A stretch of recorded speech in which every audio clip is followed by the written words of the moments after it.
Kap, paano di ma-choke pag late game, pag assassin hero gamit mo? Lagi kasi ako nakaka-comeback ng mga kalaban.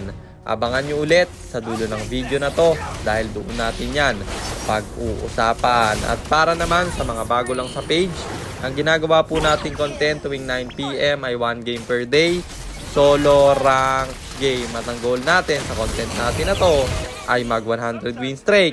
Hi guys, nandito na tayo sa 277th day ng 1 game per day. And ang standing natin bago yung game na to ay 239, 37, 239 wins and 37 losses. At dito sa game na to, nag-spam show naman ako ng win rate. Pinakita ko na mataas yung win rate ko at sinabi kong jungle ako. Ang problema, nag-auto-lock ng jungle yung S2. At sa mga gantong sitwasyon, wala na tayong magagawa kung hindi mag-adjust na lang. At pinik ko na yung best pick ko na Claude. Kasi ito rin yung bagay na ipantapat sa Ixia. At ayan, yung mga nagre-request na mag-ibang role ako, eto guys, nagpabida yung kampe, wala tayong magagawa pre.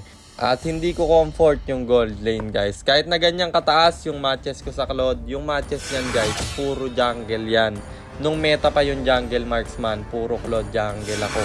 Kaya abangan nyo kung kaya ko ba na pumalag kahit na hindi ko comfort yung role na ginamit ko. So ayun, nandito na tayo sa pang 277 araw ng isang game kada araw. Digmaan na! Eto guys, bibigyan ko kayo ng tips. Kapag nililist nyo yung kampe sa blue buff nya, huwag kayong umagaw ng XP kagaya ng ginawa ko. Tapos, huwag kayong dadaan dun sa kabila guys para mas mapabilis. Kasi baka nandun yung roamer ng kalaban at kayo ay mabigyan. Dun lang kayo lagi dadaan sa dinaanan ko. At kapag gantong dalawa yung kalane mo, tinatambayan ng roam, pag tower hug ka lang. Pero dito sa gitna may class na naganap pero tayo tamang node lang. Kasi ako ay nag-farm. Nakuha namin yung early game doon kasi tatlo agad yung kills ng aking kampe. Habang tayo dito, tamang poke lang sa Ixia at clear wave lang tropa. Hintayin nyo lang na maka-item kayo tsaka kayo pumalag. At hindi nakakontest yung kalaban, kaya naman yung first turtle, tayo ang makakakuha. Tapos bibigyan sana namin yung Ixia kaso naharang ng Kufra yung Hellcurt at naka-out siya. Tapos dito na lang daw kami pumalag, dumash in yung Hellcurt, ako dumash in na rin pero naka-flicker at hindi inabutan yung Selena. Kami pa nga yung natrap at ako ay nag-out. Uuwi na nga sana ako dito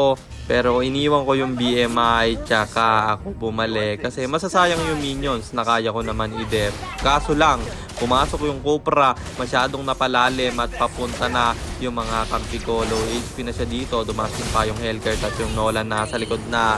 Inubos ng Nolan yung mga kalaban at napaganda pa nga yung pag-buy time ko doon. At syempre, kukuha tayo ng plating kasi nga wala yung kalane natin at hindi lang plate ang nakuha kasi nabasag pa natin yon. Tapos dito sa gitna, babasag tayo. Ganyan ugaliin nyo guys. Iwan nyo yung BMI kapag magpupush kayo, lalo pag missing yung kalaban para meron kayong pang out kagaya nyan. Kung hindi ko iniwan yon, nabigyan ako doon. At nakuha pa namin yung second turtle. Sabay balik sa top lane, kita nyo yung dinaanan ko. Doon kayo palagi dadaan guys, lalo na pag missing yung roamer. Nilalapit yung Ixia dito mag-isa kasi nakita ko sa gitna na nandun yung Kufra. Kaya finlikiran ulti ko na at wala na siyang kawala. Bagsak yung Ixia sa akin doon. At Kufra naman dito ang aming bibigyan. Kaso nasa loko yung pana ng Selena at makaka-out pa siya. Pero hindi na, magtatagal pa yung Thorin nila sa gitna kasi amin ang kinuha. Tapos dito may target na naman yung Hellcurt kaya ni-respawn ko na. Napaulti na rin ako kasi masakit yung dirot at mabibigyan ng Nolan kaya naman yung turtle amin ang sinimulan. Retry holder yung dirot nila kaya hindi na sila makakakontest at libre namin tong makukuha. Tapos dito sa top lane, wala kasi dito yung Kufra, nasa baba siya kaya papalag ko sana kaso wala pa akong ulti at flicker. Tinamaan pa ng pana at nag-overstay ako sa SS ng Ixia. Kinombo ba naman ng Hellcurt, tinalunan niya nahigo, palapit tuloy sa akin yung ultimate ng Ixia kaya ako nabigyan doon. Tapos dito sa baba, magpa-farm lang sana ako pero pumalag yung kampe at 4 silang namatay pre. Dito na nagsisimula ang dilubyo namin pero nakaabang pala yung sun sa akin at hindi ko pa siya kaya kasi hindi pa buo yung mga item ko. At dito ko nararamdaman na ang daya talaga nung tinuro ko na item sa inyo na Thunderbelt. Kasi tingnan nyo yung damage sa akin, no? Hindi ko siya mabawasan, tas sobrang sakit niya, may super slow pa. Pero yan nga, dito dumiretso tayo sa top. Iksha ang punterya ng Hellcurt at Nolan. Mabibigyan niya to at mukhang eto na ang pagbawi ang aming gagawin. Kasi up yung Lord, namatay yung dalawa. Ang problema, sinalubong ng pana yung Hellcurt namin. Tinamaan ng Selena, mabibigyan pa ako ng dirot. At Lord na sana namin yun, nagkamatay pa kami doon. Pero umabot pa rin naman kami sa Lord kasi hindi agad binurst ng kalaban. Namatay din kasi yung dirot doon. Tsaka pinasok ko na yung Selena at siya ang unang babagsak na nakapinsa na tayo ng Cobra pero makaka-out pa. Ang problema yung kampe ang nag-overstay. At tingnan nyo yung ginawa ng Nolan. Pumasok ba naman sa loob ng Iksha? Iksha yung pinakamataba sa kalaban, diba? Yan yung kahirapan kapag ibinigay mo yung jungle sa kampe mo. Dapat talaga ako jungle no? Pero wala, hindi natin masisisi yan. Solo tayo. At syempre, kailangan natin mag-adjust kung magpabida yung kampe. Subukan ko kaya guys na hindi na ako mag-adjust, no? Kung mag-core sila, mag-core na din ako. Kaya ko kayang buhatin yun. Try natin guys. Pag may nagpabida pa ulit na jungle, yun na ang gagawin natin. Kasi hindi ko talaga kayang ipambuhat yung gold lane guys. Yung jungle kahit nagagap ako, kaya kong ibuhat sa late game yung mga jungle ko. Pero pag gold lane, parang nakakapusan ako sa damage. At ayun nga, nag-choke na naman yung Nolan doon. At yan yung tinatanong mo idol. Kasi guys, umaasim kayo. Lamang na 8-0 nga siya yata siya nung simula or 7-0. Pero umaasim siya. At hindi na tama yung pag-asim niya. Kasi kapag guys, lamang na kayo, hintayin nyo na lang na magkaroon ng objectives. Huwag kayong palag ng palag na puro kill ang hanap nyo. Kaya nga ang tinuturo ko sa inyo, di ba, push, hindi kill. Kasi hindi talaga mahalaga yung kill sa laban. Ang mahalaga makabasag kayo at makalamang sa pwestuhan. Lalo na sa objectives. At tingnan nyo dito, snowball na yung sun. Wala na kaming magawa. Bagsak kaming dalawa. At tatatlo pa nga. 4 na pala kasi pati Valir bagsak na. Edit na lang yun natira. Kaya tatapusin na ng mga kalaban to. Kasi 20 seconds pa yung unang mabubuhay sa amin. At ang hirap ng gantong sitwasyon, yung wala ka nang magawa habang yung mga kalaban papasok na sa base nyo at tinowerlock nila. Kaya talo ulit tayo at ang standing na natin ay 239-38. 239 wins and 38 losses. At ayun nga, pag-usapan natin yung tanong ni Idol, ano daw ba ang dapat gawin kasi na-choke siya lagi sa late game. Assassin yung jungle niya. Kung pinanood mo yung buong video Idol, makikita mo naman yung mga pagkakamaling ginawa ng Nolan. Iniisip niya kasi na makakill ng makakill. Kahit na mamatay siya, basta makakill lang. Siya yung pinakamahalaga. Siya yung jungle. Siya yung na-snowball.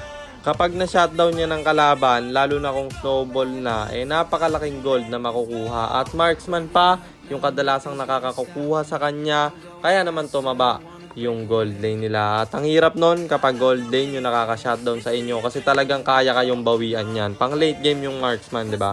At ayun nga, ang pinakamapapayo ko lang sa'yo, Idol, lalo na kung nakalamang ka na early, abangan mo na lang na mag-up yung turtle, mag-up yung lord, at pwestuhan nyo ng pwestuhan, huwag nyo nang paangatin yung kalaban. Halimbawa, may mag-check push, bigyan nyo ng bigyan para hindi na tumapang. Kasi yan yung problema sa mga assassin user Talagang puro kill lang gusto nila. Assassin nga kaya kailangan mang-assassinate. Pero minsan, sumusobra na. Yung magkakaroon ng objectives, umaasim pa. At ayun, panoodin mo lang palagi yung video ko, Idol. At matututo ka naman dyan. Kasi lahat ng ina-upload ko sa page, yung 1 game per day ko, sobrang pinupukusan ko kada laro. Kasi isang beses na nga lang ako maglalaro sa isang araw dito sa min. Tapos di ko pa pupukusan, diba? Kaya binibigay ko talaga yung best ko. At tingin ko naman, nabigay ko yung best ko sa game na yon. At hindi lang talaga sumapat kasi choker nga yung kampe. At wala tayong magagawa dun, pre. Kaya sa susunod na game natin, bukas, kapag nagpabida pa yung kampe, mag-auto-lock na ako ng jungle, pre. Tatry kong buhatin. Malay nyo, mas kaya ipang buhat yon kaysa mag-adjust ako ng gold lane, diba? Kung nagustuhan nyo yung item at emblem na ginamit ko sa game na yon, ayun yung guys, screenshot nyo na lang kahit na natalo, baka nagustuhan nyo pa rin kung nasakitan kayo sa damage ko. At yun lang, sana nasagot ko yung tanong mo, Idol, at sana rin meron kayo natutunan sa content natin na to. At kung meron man, pakishare lang guys. Then after nyo i-share, mag-comment na rin kayo ng pa-shoutout para ma-shoutout ko kayo sa mga next nating content. At i-comment nyo na rin ang inyong mga katanungan kasi baka malay mo sa next nating content, comment mo naman ang mapili ko. At para naman sa mga gustong magpa-pilot ng ML account, mag-PM lang kayo guys, nagre-reply ako. At syempre, may bayad yon. Kahit hanggang anong rank pwede nyo ipapilot, kahit anong hero pwede nyo ipaspam, basta may additional payment pag magpapaspam kayo ng hero. At yun lang guys, sana nag-enjoy kayo sa content natin na to. At shoutout sa iyo Kebs C, kay Roro Noah Luffy, kay Richmel Enriquez, kay Michael Brioso, at kay Leo Aldrin M. Kataina. Maraming salamat sa suporta nyo guys. Ingat kayo palagi. God bless. Paalam!